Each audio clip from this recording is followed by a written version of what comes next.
Ross at the request. Yep, got it. I found it. Thanks, Patrick.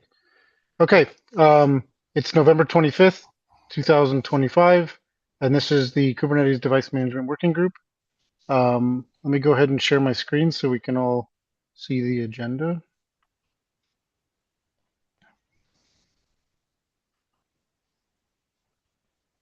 Can everyone see this?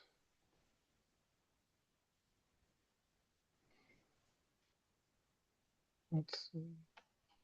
Yeah. There we go. Okay.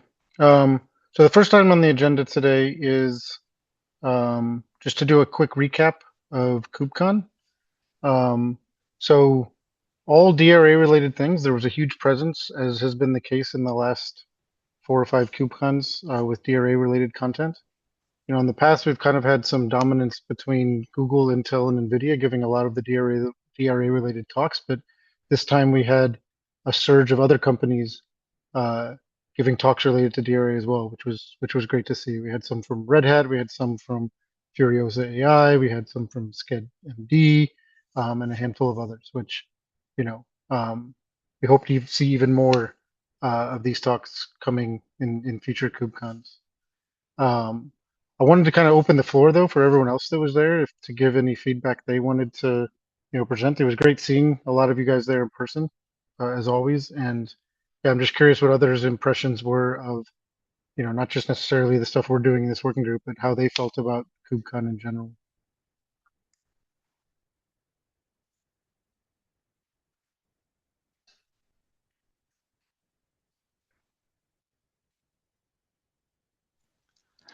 Yeah, you already mentioned the DRA talks. Lots of people with interest in DRA, but as you said, that's good to see.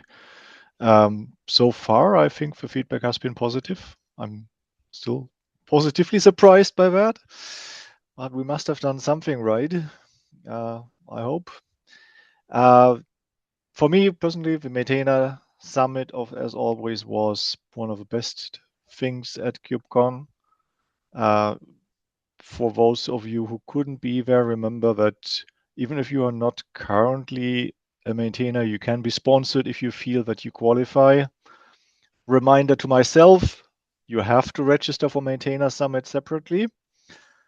I and several other Kubernetes core maintainers didn't do that or missed the message and had to be registered on the spot, and they kind of warned that they wouldn't do that in the future. Yeah, that was Maintainer Summit. Of the conference itself, I mean, the show floor is, as usual, very business oriented. People are trying to sell their stuff. But I think the hallway discussions, in particular after talks that were of interest, is just invaluable and just really meeting people. Yeah, one other thing I'll add is that following the Maintainer Summit on the Monday before the conference, we had as we announced in this working group shortly before we all went to KubeCon, we had an offsite at Google where we mostly focused on this new workload abstraction that Eric Toon is driving. And one of the conclusions from that, we didn't come to any final conclusions about how any of that will kind of take shape going forward. But one of the main conclusions is that we will continue those discussions in this working group rather than forming a new working group around just discussing that. So, in addition to all the DRA stuff that we talk here, we're also going to be talking about stuff a little bit higher up the stack in terms of how pods get grouped together and how the scheduler we're able to make use of hints to do things like topology aware scheduling and so on using this new workload abstraction. I think I saw a few people join today that were at that summit and haven't been to this meeting before, so welcome.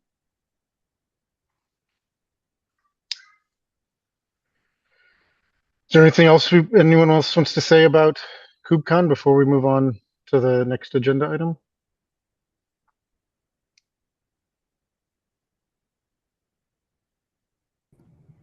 Do you know what's the adoption of DRA among the users? How, especially those more complex features, are used? I don't have a sense for how much they're used in terms of like asking for and allocating, say, standard GPUs or some of the other things we've been doing. But anyone that's running workloads on GB200 is most likely using some DRA supported features because we only built support for foundational support for running workloads on GB200 using the DRA driver.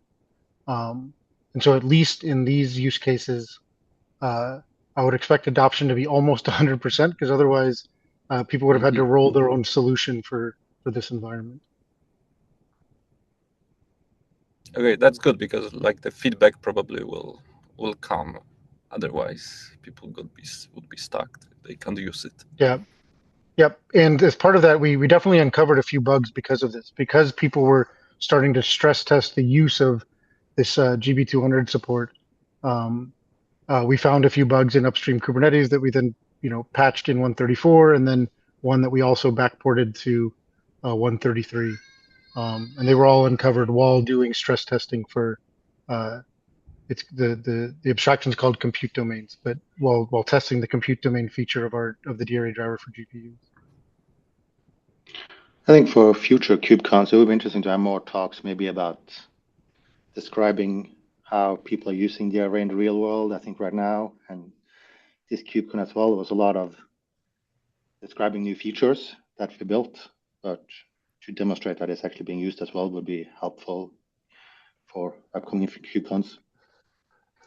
Yeah, definitely. I think my assumption is that's coming because DRA only went GA in 134, which came out after the CFPs were due for KubeCon, and so I'm hoping in this Amsterdam KubeCon we actually will have some talks that are more related to that.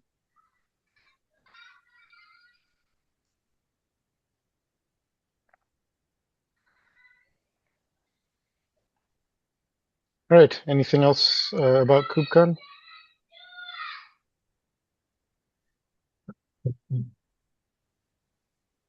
Okay, Francesco, do you want to take on the next item?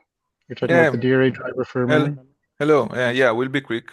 So I have this Researchy work in progress DRA driver, which is for memory like what we already have in K6 for CPU. So basically, it's about to create awareness in the community. Yes, there is someone, namely me, which is doing research in this area to enable, the full alignment. To address the point Alexander mentioned, Sasha, I am at the research stage. So if we decide we want to consolidate the driver, every option is on the table. At this point, it's also helpful to understand the gaps. So what do we need to do, for example, on kubelet side what are the boundaries? What do we need to disable or make optional, make opt-out in kubelet because, for example, the C group management. So long story short, this is researchy, but it's happening. So just want to mention in this forum that it's going on and welcome comments and everything to make this progress. Thank you.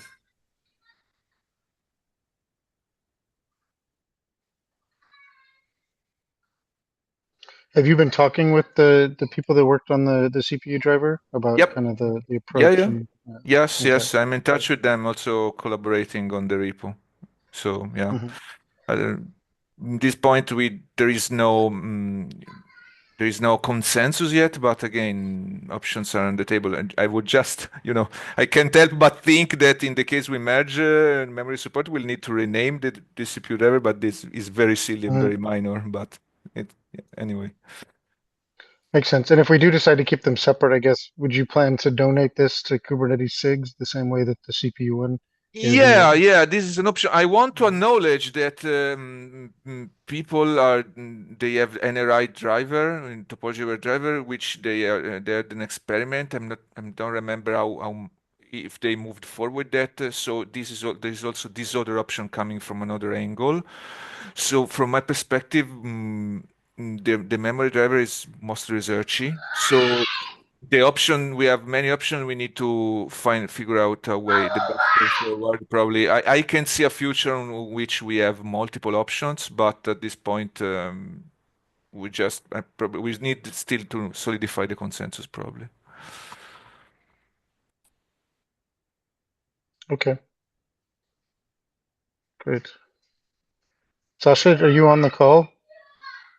Did you want to add anything about the comment that you had here? Maybe he's not on the call.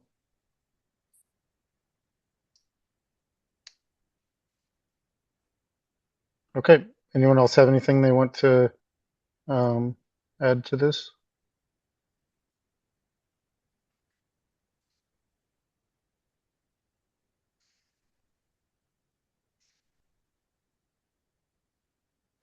Okay. Let's move on to the next item then. Morten? Yeah, I just want to bring up, like, look back at the 135 cycle, and like, I think we've been able to deliver a lot for DRA, but I think to look at if there are ways we can maybe, I don't know, grow the number of reviewers, especially of code, because I think right now a lot goes through Patrick, and I think it'd be helpful for everyone if we had more people who could at least do like the first pass of reviews on some of this, and maybe we'll be able to move things through the pipeline quicker. So I was interested in what other people had opinions about this. If you wanted to maybe find a group of people who are interested in doing like this first pass of reviews and try to make sure we can do that pretty quick. And then maybe Patrick can be like more of an approver who takes a look when others have taken a pass at it. And maybe you should look. I know the Signode has like some like PR wranglers, and maybe we could do something similar to make sure that there's someone who tries to make sure every PR gets reviewed in pretty quick. I think right now sometimes things linger for like weeks before someone takes a look, and that can be frustrating. And I think we can do better. Yeah, so something like an official first pass reviewer that maybe doesn't have the Yeah. ability to approve, but at least has kind of has been given the privilege in quotes of reviewing it first. Yeah. Yeah. So from my perspective, we actually have two different roles. We have the actual reviewers. Those are the technical experts that can be assigned a PR. And I must admit that I've probably not been very good at delegating PRs in the last cycle, perhaps. So I might have pinged a few people, but then I often probably just jumped in when I had time and started reviewing myself without waiting for someone else to do a first pass. So that is something that could be changed, where we really know that someone else is doing a first pass and they commit to doing it in a more or less quick way within a few days, perhaps, and then we proceed. The other role is really just PR wrangler or DRA whisperer, whatever we want to call it. That's the person that looks at our dashboard, makes sure that new PRs that have been created get assigned a reviewer, because that is currently a gap that's not immediately obvious if you look at the Kubernetes GitHub org or at a PR. There is a suggestion of reviewers, but often they are not actually chosen. So unless some PR really is assigned to a reviewer, we can't assume that some person will do anything with it. And contributors are not aware of that. They create a PR and wait for someone to do something with it. And if we then don't have triaging of PRs, if we don't have someone who makes sure, who identifies reviewers, that PR is often stuck. And that's a purely managerial. Well, it's not just managing. You have to know people. You have to be experienced in the area. You have to understand what the right thing is to do for each PR. But that is something that I've done in the last cycle. But once I was done with my own work mostly. The entire last week was basically each morning I went through all the open PRs, try to make sure that whatever is the next blocker is being addressed, whether it is waiting for an approval from someone, pinging approvals, or notifying the contributor that they need to update the PR or there's a broken test or something like that. Just keeping the ball rolling on all of these PRs. That's not quite a full-time activity, but it's certainly time-consuming. and it needs to be done constantly. Otherwise, we lose momentum. I spoke at KubeCon with John Hoon, who is not here today, and he was interested in taking on that role. But he's also clearly one of the people capable of reviewing, so we can probably just share the load all around and have more people doing the actual review work, and perhaps John as a acting PR wrangler for the next cycle, handling that management aspect.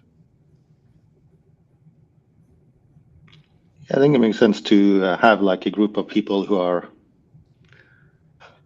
I've said yes. I plan on having time to review PRs for the next cycle, and then have a PR wrangler who knows who those people are and knows who to lean on for review. So hopefully things can move through the pipeline a little quicker.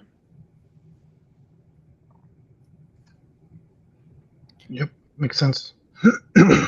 Maybe a dumb question, but is a working group has its own reviewers, or do you rely on SIG reviewers entirely? Of course, I Depends on the PR. Depends on the PR. If it's something in the scheduler, I might have done a first pass, but then ultimately I was relying on you and Margie to do the final review, because I know that you will find issues that I've missed. So yes, we definitely need the SIG reviewers also on board for anything that we are driving for the next cycle, and we need buy-in from the SIGs for the features that we hope to promote, because we know that we will need their time.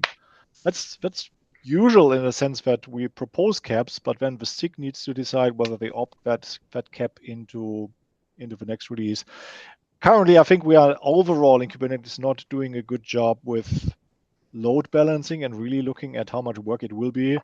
Basically, any cap that seems to qualify and has all the necessary checkboxes ticked off gets opted into a release, often without thinking at that time whether there will be enough bandwidth. And then it can become quite stressful for the reviewers when all the PRs start coming in for the things that are being tracked for release.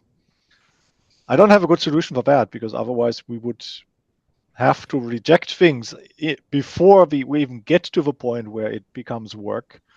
That doesn't seem ideal either, because sometimes we opt something in and then people figure out that no, they can't do it themselves either, or it needs further discussion. We've had a few examples where we had caps, I think, tentatively signed into this release, the 135, and then didn't actually proceed even to an implementation. Mm-hmm. So yeah, but this is something we all need to be aware of. We need to know roughly how much we can expect from SIG scheduling, for example.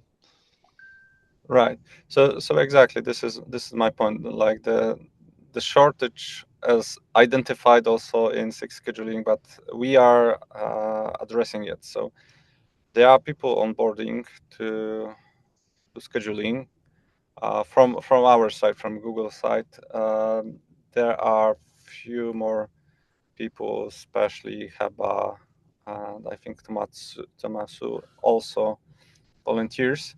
But I don't expect any big improvement this release cycle. But over time, it should improve, because people needs time to onboard to being a reviewer and approver. We will discuss the scope of the workload hour scheduling, because it will definitely impact our capabilities to do reviews of the DRA stuff and of our own stuff. So we will try to not put too much load on ourselves to keep balance. But this release cycle will probably won't be better than the last one. So I always think that the next one will be better, and it never is. But yes, we can always hope. Yeah. Well, this time I tried to track a bit better, like who is assigned for reviewing which PR. So it was. I hope it was a little bit better than. It was better in the sense that we really did get things done, and I think I'm actually quite happy with the last cycle. The part that didn't get better was that it was still a full-time activity for a few people, including myself, for Jordan, where in the crunch period we basically have to be there all the time just to keep up. And yeah, I'm not sure how sustainable that is. But, well, we are getting there. We have talked about that. We have more people coming up, trying to help, and I think that also that aspect will get better.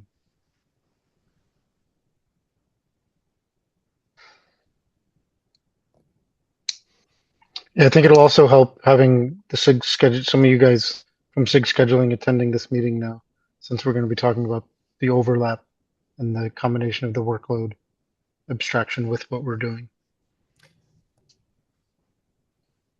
Yes, definitely.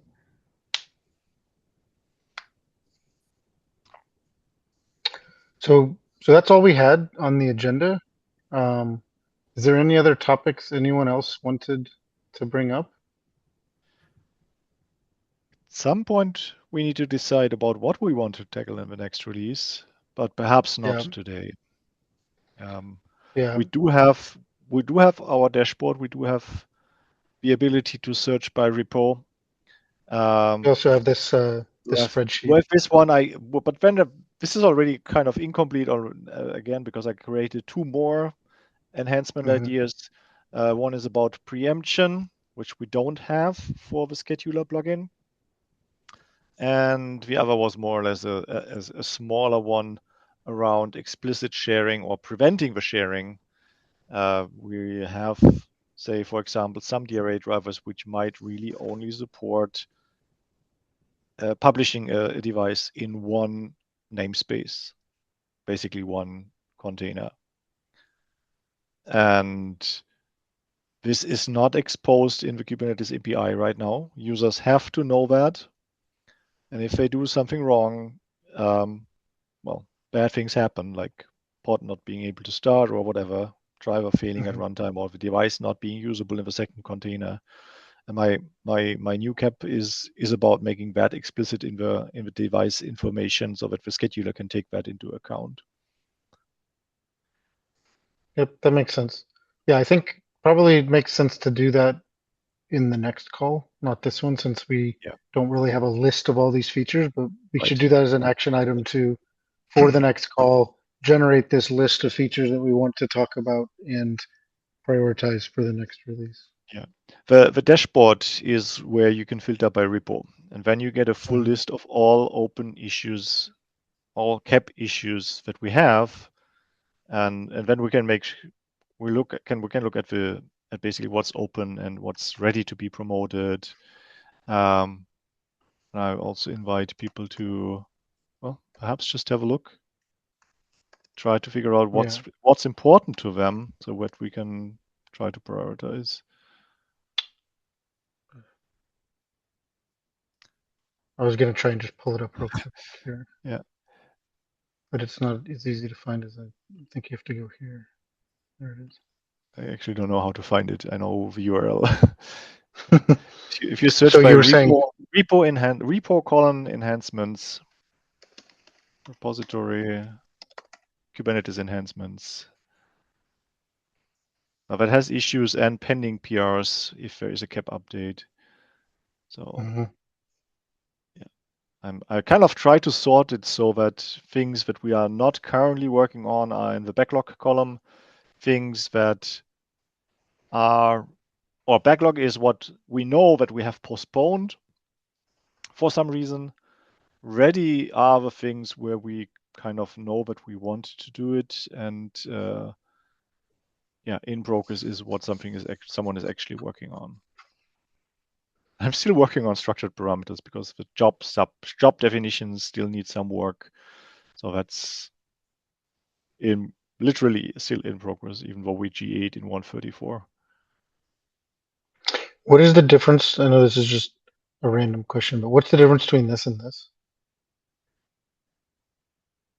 Yeah, that's the other problem that we have with organizing enhancements.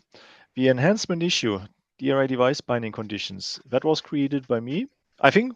And whoever is working on it can't update the description, I see. which is problematic because they need to list the PRs for the release team and keep track of work items. And I don't want to be the go-between or the don't want to take updates, make updates for them manually in the description. So the top issue is actually a newer issue in the same repo where that focuses on the beta steps.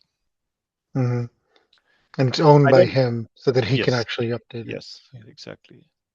I don't know whether that is the best way of handling this situation, but we can't transfer ownership of issues. That's not allowed by GitHub. So Yeah, that we would be have the to find ideal that. solution. Yeah. That probably would be it if we know that for this cycle we hand over responsibility to someone and they own the issue.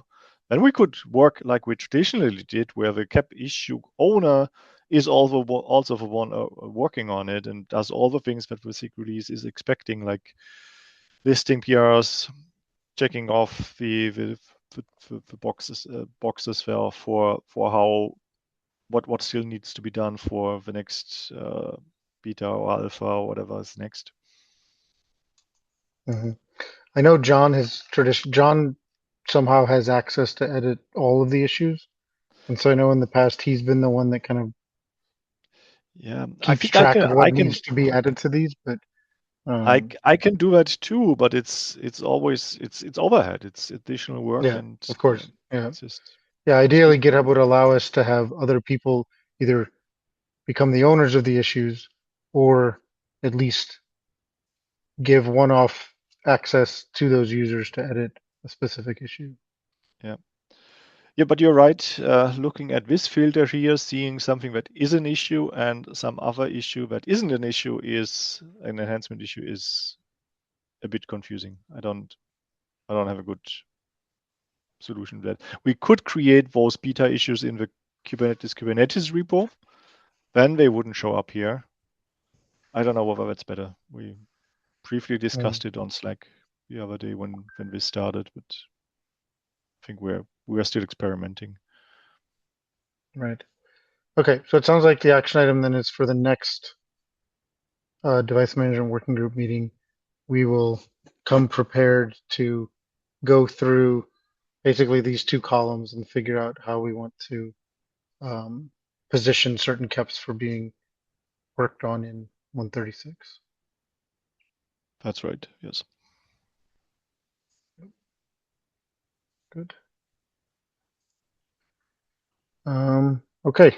Anything else anyone wants to discuss, or should we end early today? I had a question regarding the preemption KEP.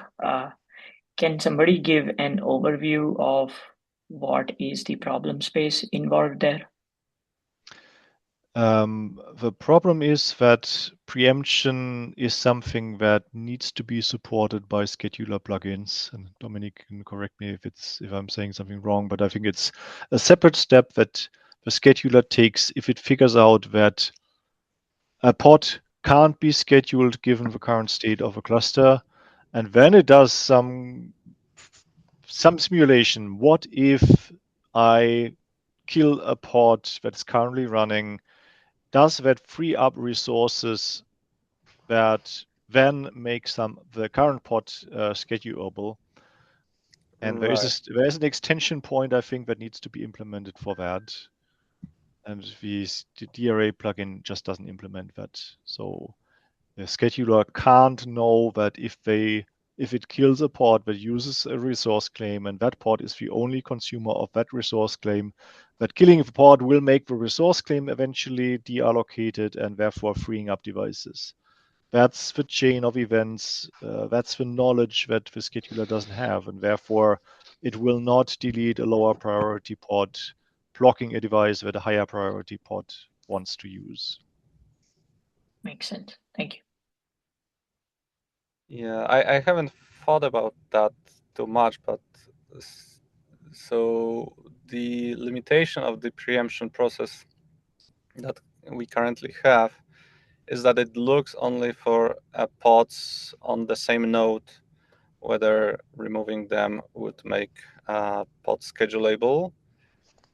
But if I understand correctly, the array allocation is not taken into account, or the array deallocation. Yes. Right now, it basically just doesn't. It can't do that. I don't see that this would even be remotely possible without support by the dynamic resources plugin. Right. So I'm not sure how exactly it could be accomplished, but anyway, we are working on. We'll be working on two things. One is delay preemption. That is something that we will definitely work in 136, which probably it's more orthogonal to the problem, so the implementation probably will not be affected. And the second thing is preemption on a workload level. That would change how it works, and we should be able to look into other nodes as well, not only the particular one. So it will be important for resource claims that are shared between many pods. But that's the more distant future. So I think we could discuss at some point how to exactly do the preemption for the array that is missing, even the basic one. The basic one would be one pod uses one resource claim, and deleting the pod or preempting it frees up that one resource claim. But yeah, you're right. There are more complex scenarios, and the one that probably can't be handled with the current. Well, I'm guessing, I don't really know how the extension point works, but we have scenarios where perhaps there are two pods running on the node sharing a single resource claim. And if both of these pods get preempted, then the resource claim becomes available. And that's really a very advanced simulation that probably needs more thought. But just the basic one may be possible already with the current scheduler framework and current scheduler. Yeah, there is one more.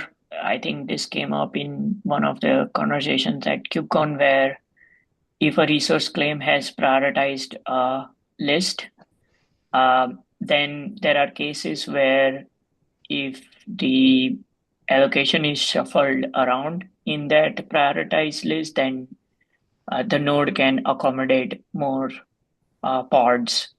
And I think this one belongs to an advanced case where preempting a resource with an alternate prioritized list request will allow more than one pod to run on that node.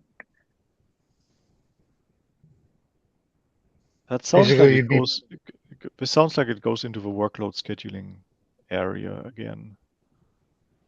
Yeah, sounds like more advanced case. I think what Patrick said, one pod, one resource claim, it's something that we can realistically improve with the current framework. Anything else probably falls into the category of preempting something cross nodes or cross pods.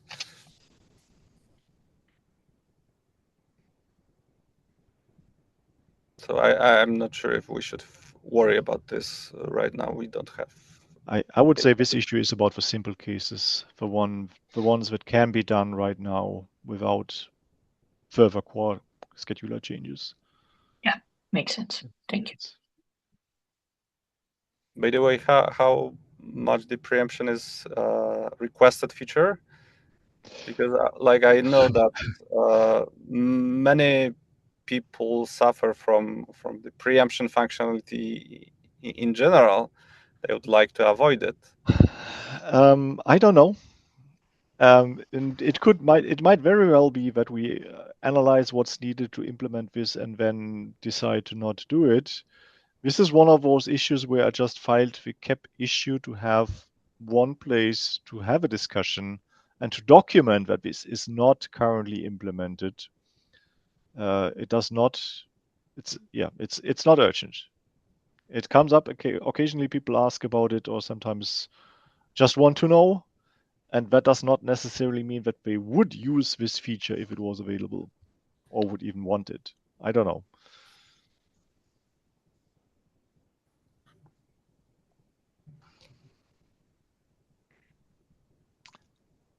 Okay. Yeah, I think we're done with this one. Unless there are further questions. Varun, I see that you have your hand up. Yeah, hi. I did want to bring up a use case on device health. So currently we have the device taint step, where you can taint a device if you find that it's bad or for whatever reason that you don't want workloads on it. But there is a need for understanding that a device is unhealthy and somehow communicating that to the control plane that there is this node with a bad GPU and someone needs to act on it. Is that something that's possible through DRA? Having some sort of device conditions. The non-effect is supposed to handle that at the moment in 135. So 135 adds effect non, and that just basically says here is some condition or some state for this device, but it does not immediately affect pod scheduling or even worse, evict pods. And then some control plane component could look at those non-effect taints and decide what to do with that. That's basically the health reporting that we have built into the API right now. It doesn't have any advanced fields that was in the KEP at some point, like something a raw extension where a DRA driver could say, "Here's my abnormal taint for this device, and here's more information in a format that I have defined for a control plane component." But we took that out because our API reviewers were not comfortable with having fields with, at that point, a bit under-specified use cases and just passing information through. The thinking was that if this is something that people need to do, a CRD published by the DRA driver alongside the resource slices might be a better way. Because ultimately, that additional information is in a format that only the driver and its corresponding control plane component understand. We have not attempted to standardize that in any way. There is another issue specifically about device health, but even in that KEP by John Hoon, we could not really come up with a good taxonomy or general description of what device health really means. So the pass-through opaque data thing was the best that we could come up with so far. Not sure whether that answers your question, but that's what we have right now. So something like node conditions, where you have a reason, you have a timestamp, and then you have a status. That does seem to fit. That's the taint. That's the device taint. It does have a timestamp. It does have a type, and a value which is true, false, unknown. I think no, that's the condition. Sorry. No, it just says the type. I think I just wouldn't look at it again. But basically, you can say device foo has taint A, and A could be something defined by DRA drivers with a certain semantic. And then specific research claims can tolerate them if they're okay Yes. getting that. And then users, if they know about what A means, they can decide to tolerate them. That's the other part of device taints and tolerations.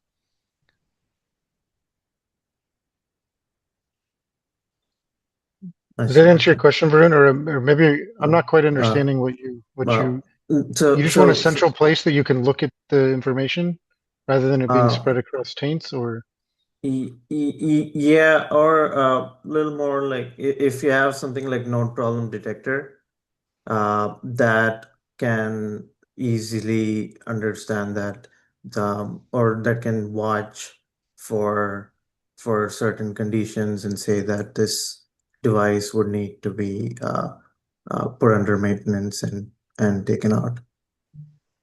That's something like that was what I was looking for. But from what I'm hearing, you're saying that we should be using the device taints.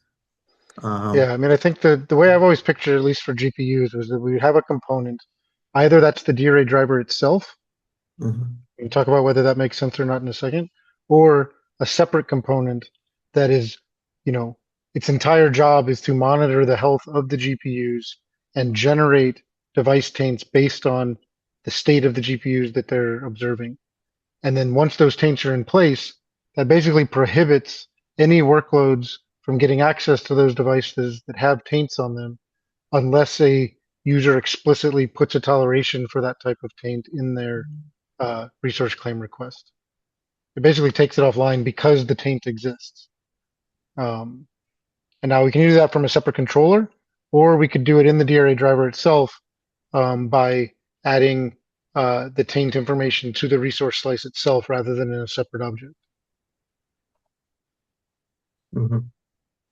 And then somehow we need to be able to fit it into node lifecycle to say that we might try to do some maintenance on this node to fix the bad devices. So you're saying we can fit it into the resource slice status, and then someone So that's can watch it. That's one way that the taints can be applied, but they can also, there's also a separate object. Patrick, keep me honest here. There's a separate object that you can create that device taint rule. Yes. Yeah. And that's what an external component would create rather than updating the resource slice directly. I see. And so if you had some node lifecycle controller that was trying to observe what devices were unhealthy to make a decision based on that, they would need to both look at the resource slices to see if any taints have been added there and look for the existence of these device taint rules as separate objects. We have helper code for that too. So there's a helper Go package that tracks both device taint rules and device resource slices and mixes that, or injects the device taint rules taints into the resource slices. So the code only needs to deal with the resource slices and can act on that. What we currently don't have is a standard description of what taints mean and which action needs to be taken. And I think that's a policy decision. So some generic tool like a node manager or node problem reporter needs to understand a little bit more about the taints that it's supposed to handle and what those could be. And that might have to be configurable because it could vary depending on which DRA drivers are on the node and what they are exposing. Okay, yeah, I think that answers my question. I'll take a look at taint rule CRTs. Yeah. Thank you.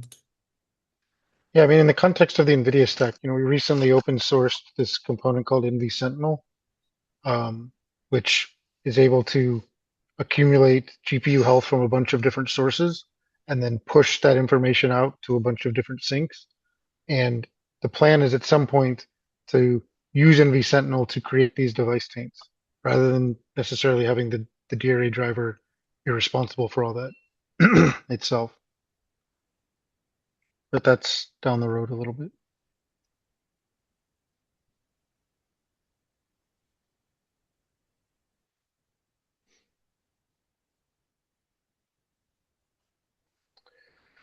All right. Is there anything else anyone wants to discuss?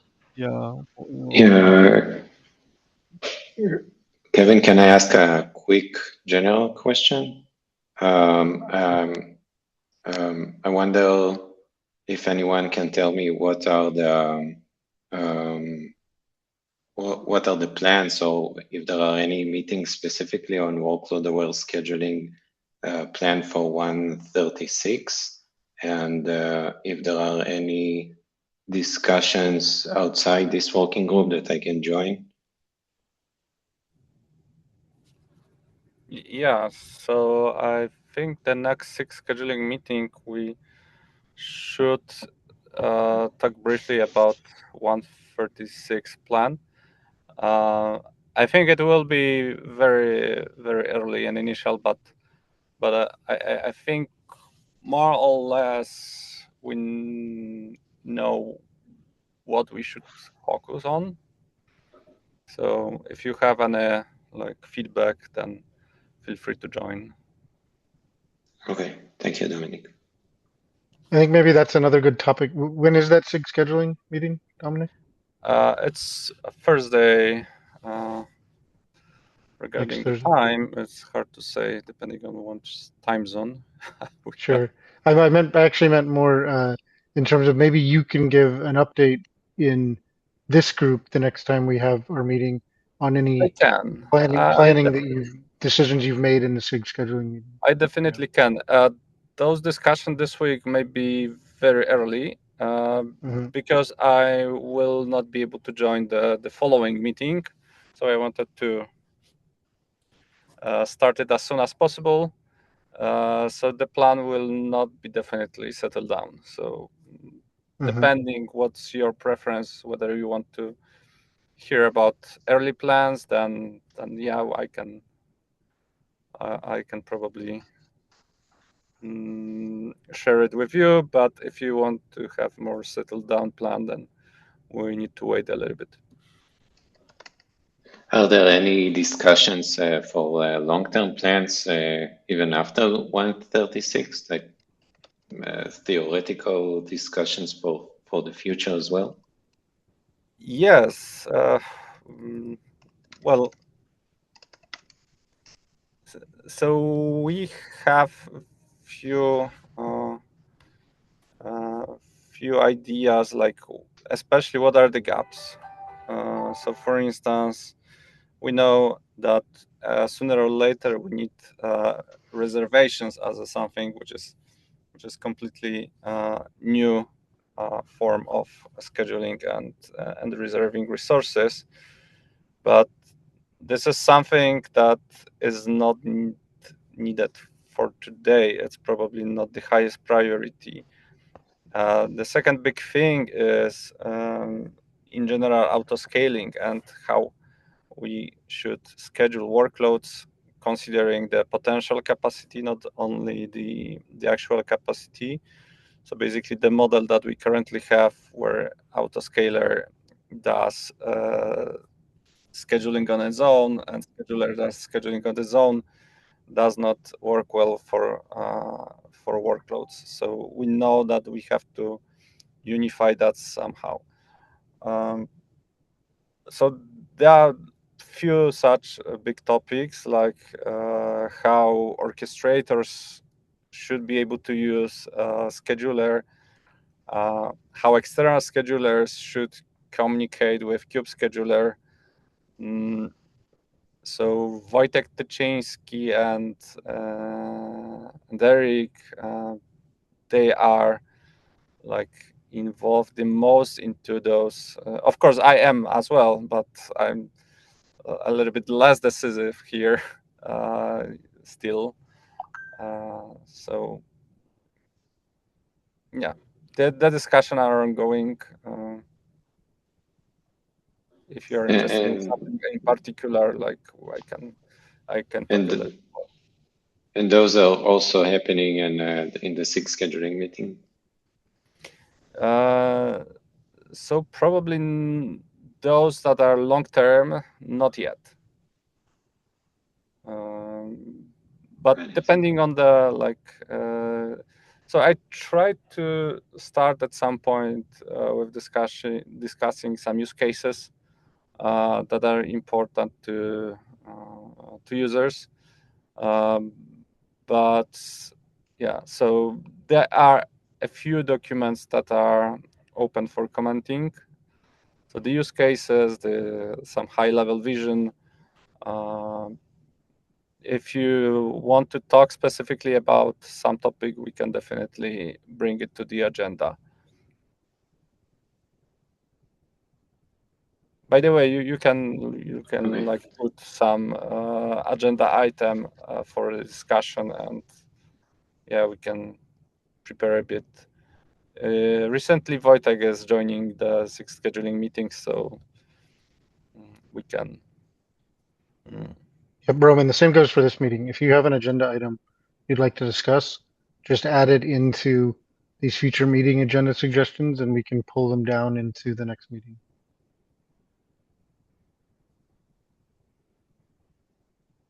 Right.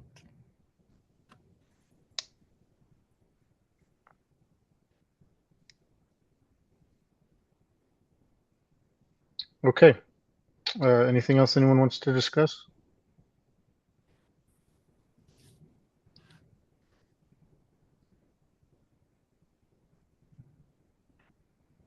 Okay, great. Thanks, everyone. We'll see you in 2 weeks. So. Thank you. Bye bye.